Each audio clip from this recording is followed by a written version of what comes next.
Do you ever get to the end of the day and realize you weren't really there for any of it? You remember flashes, the drive to work, a meal you ate, an hour you spent scrolling, but the actual experience is missing. It's like you read the cliff notes of your own life instead of the book itself. This is life on autopilot, a state where you are not truly living, you are just reacting.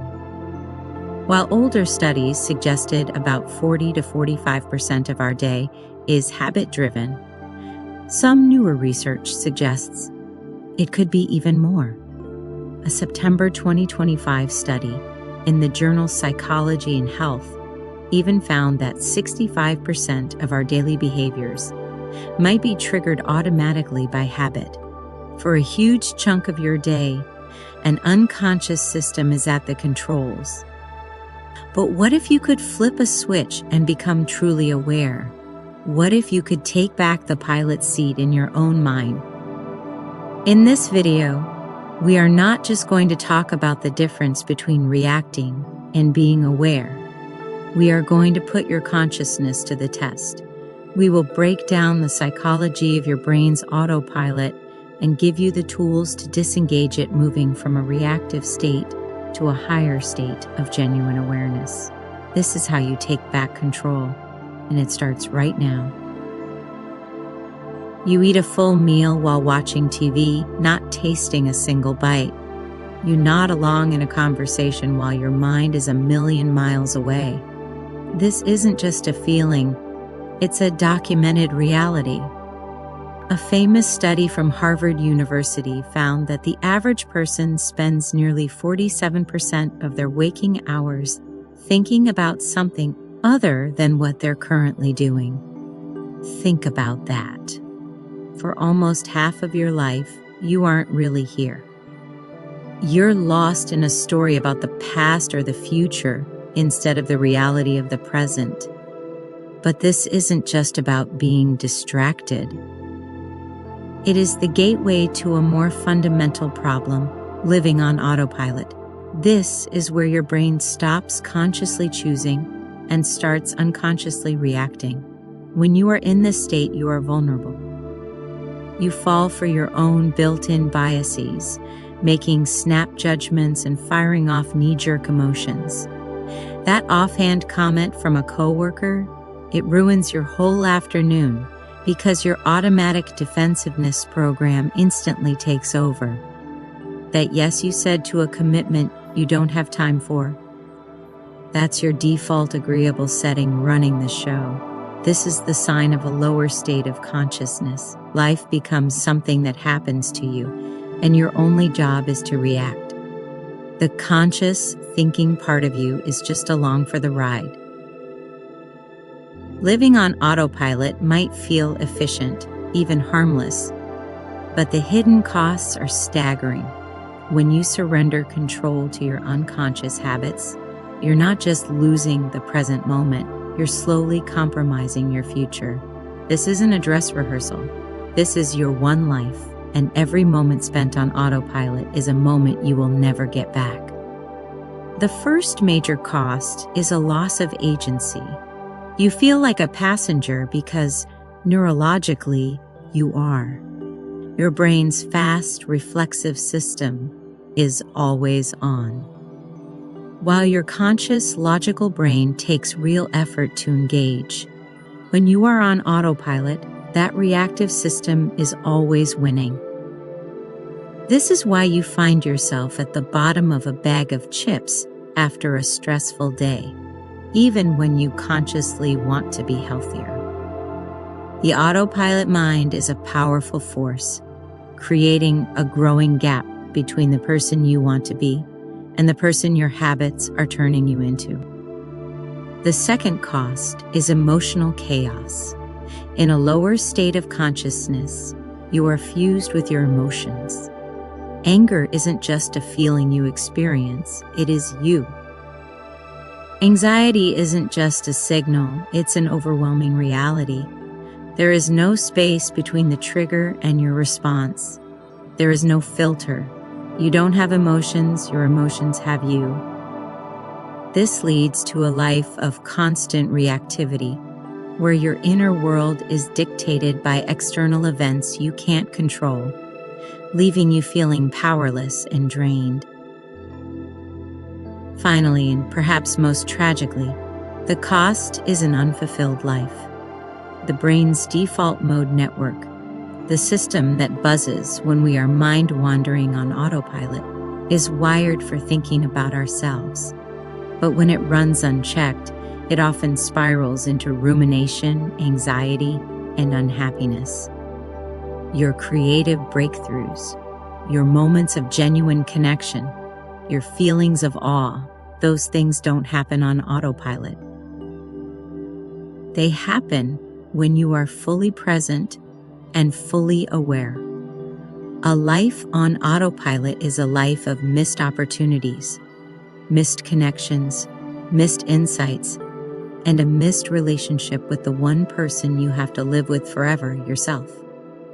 So where do you stand? Are you living a life of intention or one of reaction?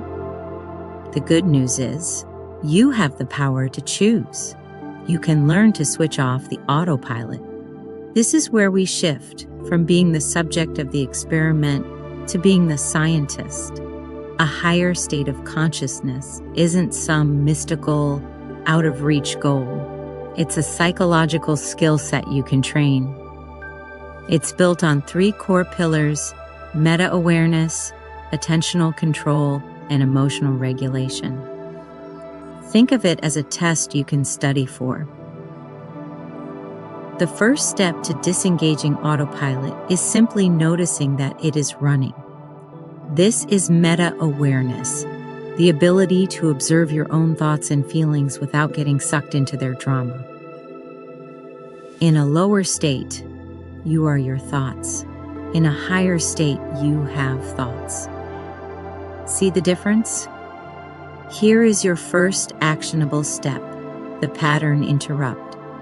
For the next 24 hours, set a random alarm on your phone for 3 different times. When it goes off, stop whatever you're doing and ask yourself 3 questions.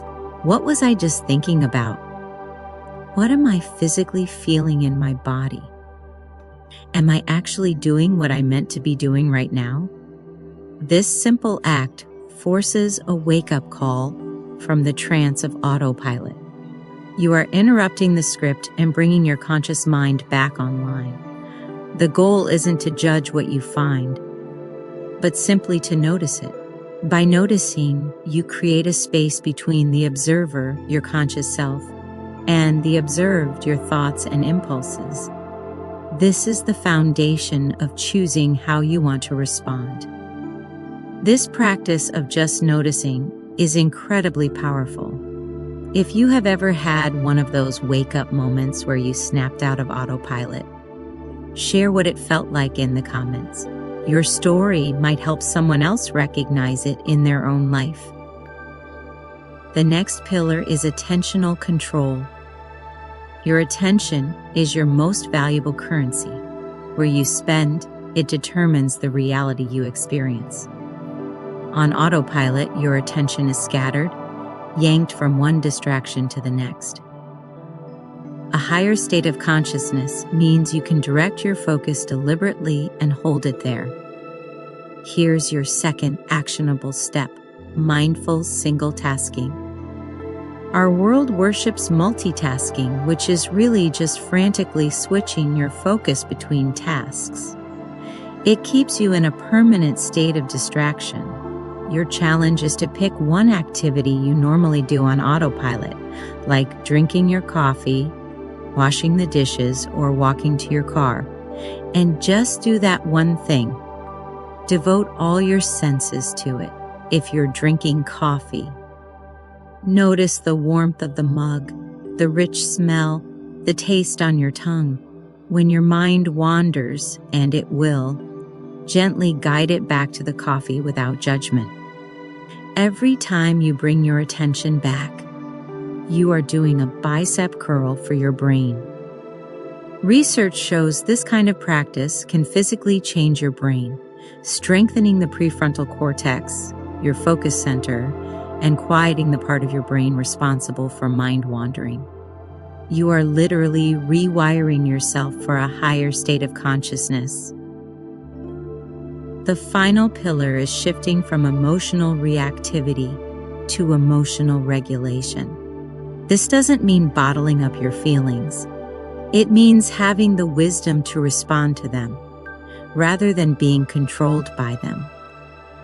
Here is your final actionable step, the 3-second rule. The next time you feel a strong negative emotion, a flash of anger, a jolt of anxiety, your challenge is to pause for just 3 full seconds before you speak or act. In that pause, name the emotion to yourself. This is anger or this is anxiety. That tiny gap is everything.